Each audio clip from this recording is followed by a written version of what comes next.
one of the games my brother liked to play with the mushrooms was, in this dialogue situation, he was always saying, tell me something I can't possibly know, right? And that will validate that it's not me, that this is coming from.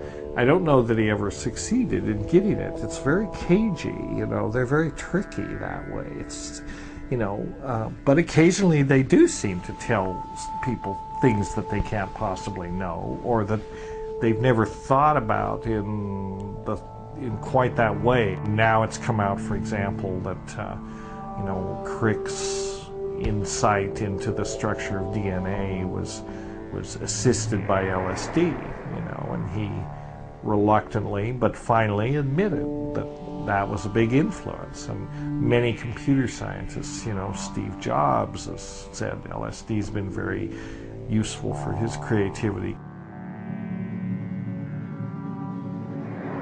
Kary Mullis, the Nobel Prize winner who figured out the PCR chain reaction, has been quite upfront about it.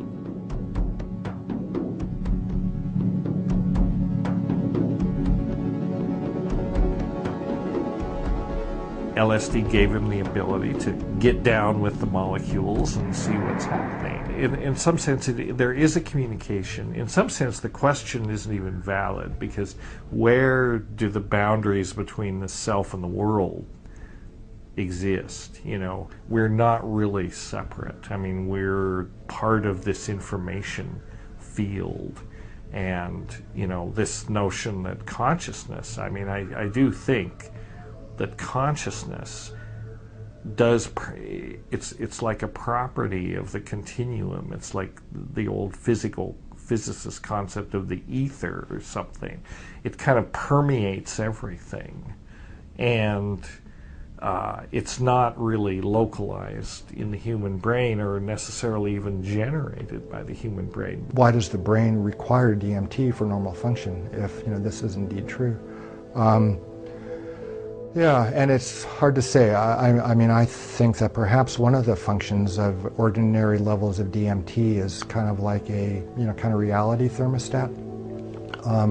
If you have a certain kind of narrow window of levels of DMT in the brain, it maintains this ordinary level of, perceptual, consensus reality that most of us live in.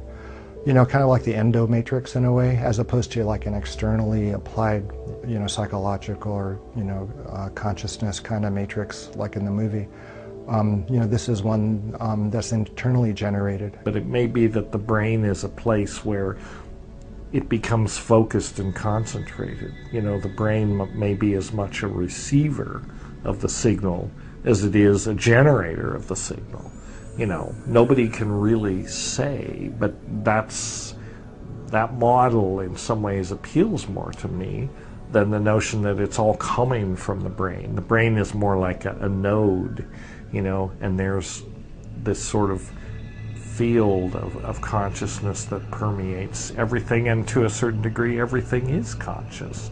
I think of the shaman as entering into this net of being in the higher worlds, in the heaven worlds, and that's why I've personified the net of being, this painting behind us, as this continuum of heads interlocking infinitely in all directions, because that points to being as a continuum, as a network, in a sense, to an infinite realm. And this is a part of the deep fabric of our being, I think, because we sense ourselves as souls related to many. There is this everyday world, but you can be in a place where there is no you and still perceive the world. That scared me. Losing my ego was the scariest thing I ever, and I still don't like it. A profound state which may be reached by use of these entheogens, psychedelics, hallucinogens, whatever you're going to call them, which is known as ego loss or ego death. Unfortunately, subsequent to the coinage of this term, ego has come to be used in a completely other sense. It has been used in the sense of pride, and that is not what ego death is about. I mean, ego death would mean you lose your sense of I for good, and that's not what happens. They mean a temporary suspension of the ego when ego death is spoken of. Ego death means the death of you as a concept, whereas we walk around thinking of ourselves as things. We think of, I am sitting in the chair, therefore, I am a thing, the chair is a thing. When we reach the realm of ego death, or ego dissolution, or whatever you're going to call it, there is no longer any perceived boundary between oneself and the chair. In this state, there are no things. There is just one continuous experience. In some sense, all of experience is an illusion. Everything that we experience in the here and now and our state of being is a hallucination, an elaborate hallucination that our brains construct.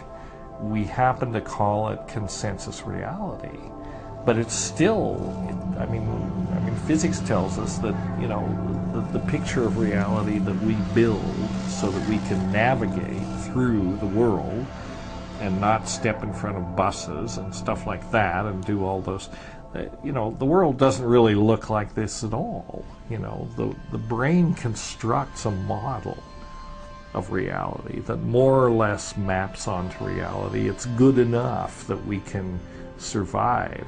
But we're focused in a kind of, constricted dimensional awareness of reality. And, for safety reasons mostly, and we don't necessarily want to know that we are actual one consciousness with all beings and things at all times. So, nevertheless, those dimensions are all open to our being. We have a complete freedom of the continuum of being. If we change the nature, we have the model and we have the real world out here and we have the sensory neural interface that's taking this information in, interpreting it, and giving us the model. If we change the nature of the sensory neural interface a little or a lot, if we substitute, say, DMT for serotonin, the model of the world that we get changes radically. And who's to say that that's any less valid than the model that, the brain constructs for, for everyday purposes? So this idea that, it's all illusion, it's all hallucination. That's what experience is, that's why, in some ways, I sometimes get a little impatient with people that say, well, a drug experience cannot possibly have any spiritual validity. Well, I'm here to tell you that all experience is a drug experience. We're all on drugs all the time, largely because we're made of drugs, and that's what drives us. Experience is sort of the what issues out of this biochemical process of, all these neurotransmitters and hormones moving around our brain.